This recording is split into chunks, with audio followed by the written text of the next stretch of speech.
Jumpa lagi bersama saya Jemima Siwert dalam acara Jaga Indonesia. Begini teman-teman, sepintar apapun dirimu, setinggi apapun status sosial dan jabatanmu, jika kau tak punya moral dan tak punya etika, sama saja nol besar. Apalagi jika hatimu jahat. Ini jelas memalukan, bahkan menjijikkan.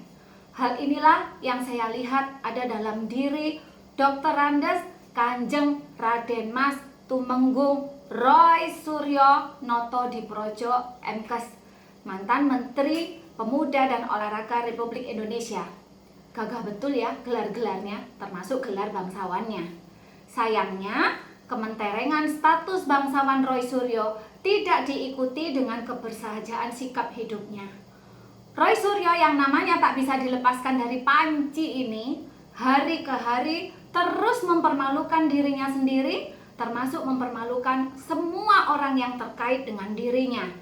Karena orang waras pasti malu melihat kelakuan Roy Suryo yang memang memalukan. Orang baik-baik juga pasti malu jika terkait secara langsung maupun tidak langsung dengan kelakuan Roy Suryo yang sangat tidak baik. Seperti ini penjelasannya. Pertama, panci. Soal panci sudah tidak perlu dijelaskan lagi. Malunya 7 turunan juga belum tentu hilang. Mengingat sampai sekarang, tiap menyebut nama Roy Suryo, netizen pasti langsung mengkaitkannya dengan panci, gergaji, obeng, setrika, sampai blender. Luar biasa. Yang kedua, soal lagu kebangsaan Indonesia Raya. Dulu, Roy Suryo pernah jadi bulan-bulanan di media sosial ketika salah dalam menyanyikan lagu Indonesia Raya saat terjadi keributan antara supporter Persija versus Persib di Stadion Maguwo Harjo Sleman tahun 2013 lalu. Saat itu Roy Suryo sedang menjabat sebagai Menteri Pemuda dan Olahraga di Kabinet Indonesia Bersatu Jilid 2. Ini jelas memalukan sekali. Sekelas menteri tidak hafal lagu kebangsaan negaranya sendiri. Seorang menteri kalah dengan anak SD. Di posisi ini saya jadi tergelitik mengkaitkan dengan Presiden SBY yang kecolongan merekrut menteri memalukan seperti itu. Kok bisa ya? Dari partai apa sih mereka? Kan gitu jadinya pertanyaan-pertanyaannya. Saya juga yakin jika guru-guru yang dulu mengajar Roy Suryo di sekolah yang awalnya ikut merasa bangga ketika Roy Suryo terpilih menjadi menteri, pasti jadi malu besar menanggapi lupanya menteri yang adalah anak didik mereka pada lagu kebangsaannya sendiri. Kalau dalam bahasa Jawa istilahnya ngisin-ngisini pol. Yang ketiga, salah jadwal naik pesawat Lion Air. Tahun 2011 lalu, Roy Suryo dan istrinya salah naik ke pesawat yang tidak sesuai dengan jadwal di tiketnya.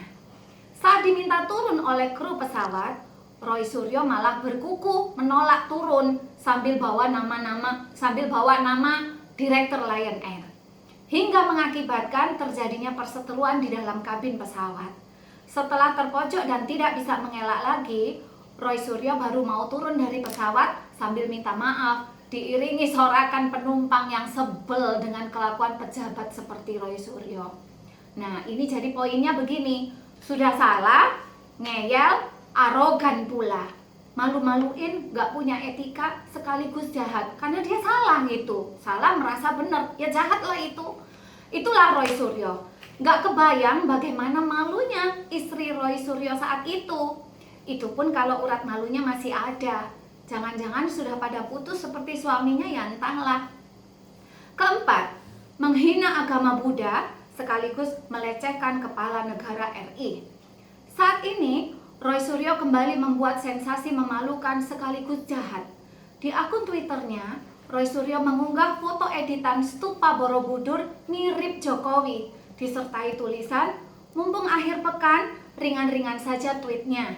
Sejalan dengan protes rencana kenaikan harga tiket naik ke Candi Borobudur dari 50.000 ke 750.000 yang sudah sewarasnya ditunda itu. Banyak kreativitas netizen mengubah salah satu stupa terbuka yang ikonik di Borobudur itu lucu, hehehe, disertai emot tertawa, lalu ditutup dengan tulisan ambiar. Sebagai warga negara Indonesia yang baik, sudah seharusnya kita hidup saling menghormati lintas sara di NKRI yang berbineka tunggal ika ini. Atas dasar itulah, kita harusnya sudah tahu sama tahu jika stupa Borobudur itu sendiri adalah salah satu objek pemujaan terhadap Sang Buddha yang dijunjung tinggi oleh umat Buddha sebagai salah satu agama yang sah di Indonesia. Mari sekarang kita lihat bagaimana seorang mantan menteri mengunggah postingan yang sangat melecehkan agama Buddha. Walaupun meme itu bikinan orang lain, yang jelas Roy Suryo ikut memposting ejekan tersebut dengan penuh rasa bangga. Bukannya memposting himbauan agar pembuat meme itu menghapus postingan jahatnya, Roy Suryo justru ikut mengunggah, memviralkan penghinaan itu sambil menuliskan bahwa itu adalah sebuah tweet ringan. Ini jelas pelecehan, menistakan agama orang lain dibilang tweet ringan. Coba agamanya yang digituin, apa nggak ngamuk dia?